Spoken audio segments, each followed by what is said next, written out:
तो last video में हमने देखा था कि मनी कैसे एक रियल रिसोर्स नहीं है और मनी को यूज़ करके हम बाकी चीज़ों को वैल्यू करते हैं। तो अब मुझे बताओ कि गवर्नमेंट जिसके पास ये पावर है मनी प्रिंट करने का और ये प्रोडक्ट बनाने का, तो क्या वो ये प्रोडक्ट नहीं बनाएगी कभी? उसका जवाब है बनाएगी। गवर्नमेंट हर साल बनाती है और उससे होता है इन्फ्लेशन। तो आज हम समझने की कोशिश करेंगे इन्फ्लेशन क्या है। और इन्फ्लेशन समझाने के लिए मैं आपको एक मज़ेदार कहानी के माध्यम से समझाने की कोशिश करूँगा। पहले ज़माने में जब हम छोटे थे तब जब कोई गेस्ट आता था तो रसना घर पे रहता था। रसना के पाउडर में पानी मिला के सबको शरबत बना के देते थे। मुझे पता नहीं अभी रसना है कि नहीं, बट आज मैं ये एग्ज़ाम्पल कोक से लूँगा। समझो आपके घर पे कोई मेहमान आने वाले हैं। आपको कहीं से पता चला कि आपके घर पे दो लोग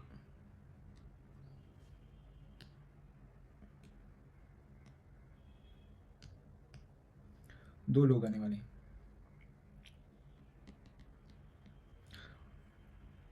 दो लोग आने वाले हैं और आपके घर पे एक आधे लीटर की कोक की बोतल है। ठीक है, आपके पास एक कोक की बोतल है। तो क्योंकि दो लोग आने वाले थे,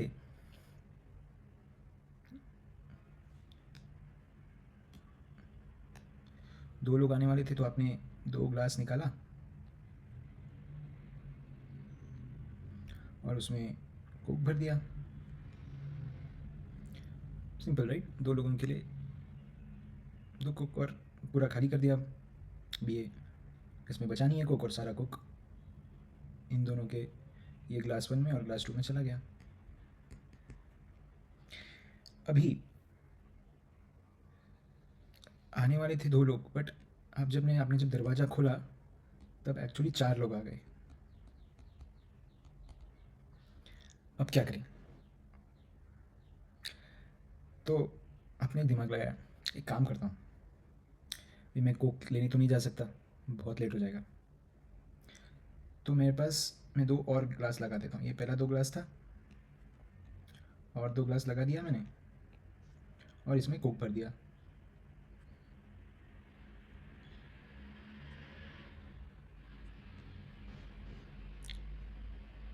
अभी ग्लास 4 हैं, लोग भी 4 हैं, तो आपने सबको कोक दे दिया।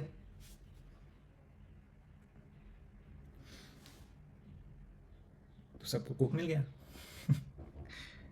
तो हुआ क्या बेसिकली, राइट? दो ग्लास में कोक फुल था, राइट? ग्लास के ऊपर तक भरा हुआ था, ऊपरी कोने तक भरा हुआ था। जैसे आपको पता चला 4 लोग आए, आपने इन दोनों में से जो कोक था वो निकाल के बाकी दो में डाला और 4 लोगों को दे दिया कोक।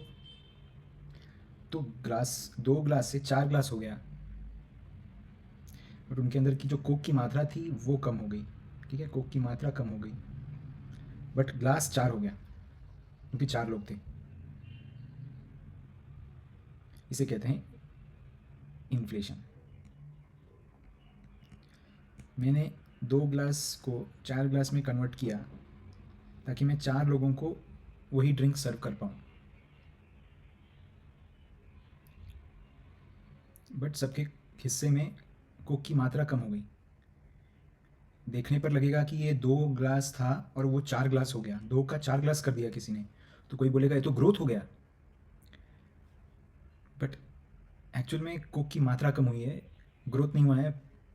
वही आधा लीटर का कोक का बॉटल जो पहले था उसी में से निकाल के 2 ग्लास बनाया और उसी में से और आधा आधा निकाल के और 2 ग्लास भर दिया। क्वांटिटी ऑफ कोक उतना ही है जितना पहले था मेरे घर पे। तो इन्फ्लेशन जब हम बोलते हैं तो एक्चुअल में ये हो रहा होता है। तो क्या होता है, देश में समझो 50 लाख की आबादी है। देश में 50 लाख की आबादी है, फिर बढ़ करके 60 लाख की आबादी हो गई एक साल बाद। 60 लाख की आबादी हो गई। तो अभी जो 10 लाख नए लोग हैं जो आए हैं मेहमान बन के हमारे इस देश में, उनको भी तो पैसों की ज़रूरत होगी। वो भी खर्चा करेंगे, वो भी काम ढूंढेंगे, वो भी नौकरी ढूंढेंगे, वो भी कुछ ना कुछ रियल रिसोर्स जैसे बैट, गेहूँ, घर खरीदेंगे। तो हमारे पास जो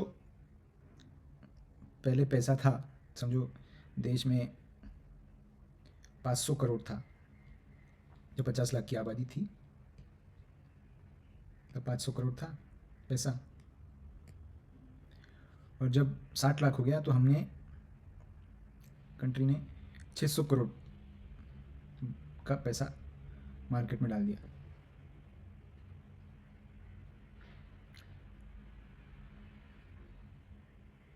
ये भी काम तो कोक की तरह ही करेगा।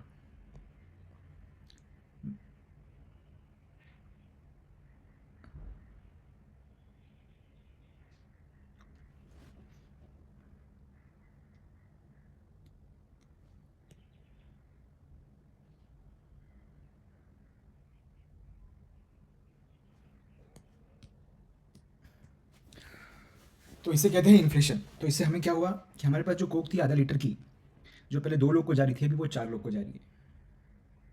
देखने पर ऐसा लग रहा है कि सबको तो सब कुछ मिल गया, बट क्योंकि मात्रा कम हुई, असली खेल तो क्वांटिटी कम होने में था। ठीक है, तो यही कुछ होता है जब हम इन्फ्लेशन बोलते हैं कि देश में इन्फ्लेशन हो रहा है। तो गवर्नमेंट बोलती है हम 4% ±4% का इन्फ्लेशन टारगेट करते हैं। तो उसका मतलब है साल के शुरुआत से साल के एंड में 4% कम कोक मिलेगा हर एक इंसान को। 4% कम कोक मिलेगा। कोक की मात्रा 4% से कम होगी। आपकी जो पैसे की परचेजिंग पावर है वो 4% से कम होगी। समझो, अभी चलो एक समझाता हूँ, ठीक है।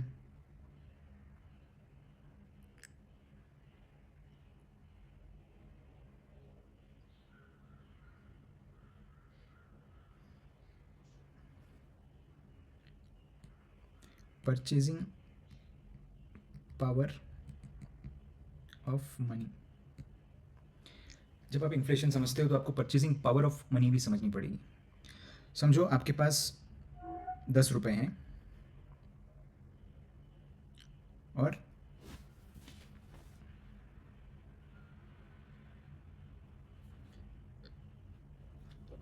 देश में 1000 रुपये टोटल सर्कुलेशन में है। मतलब पूरे देश के पास 1000 रुपये है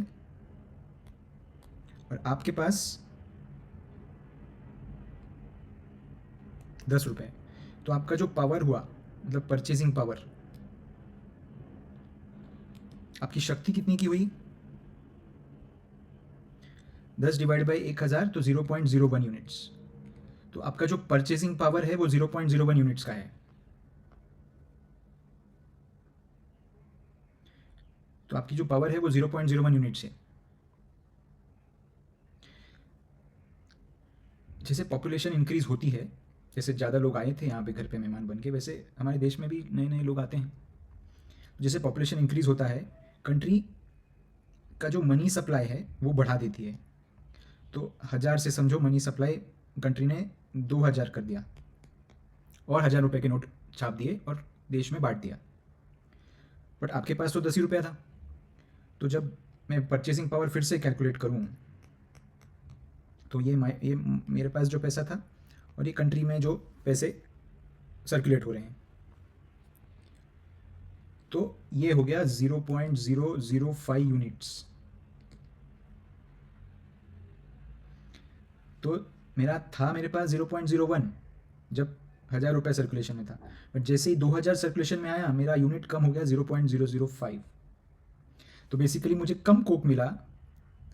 जैसे जैसे आबादी बढ़ेगी मेरे को कम कोक मिलता जाएगा। और वो परसेंटेज गवर्नमेंट क्या टारगेट करती है? 4% प्रति वर्ष। तो आपकी पैसे की वैल्यू इन्फ्लेशन रेट से कम होती है जैसे जैसे साल बीतता जाता है।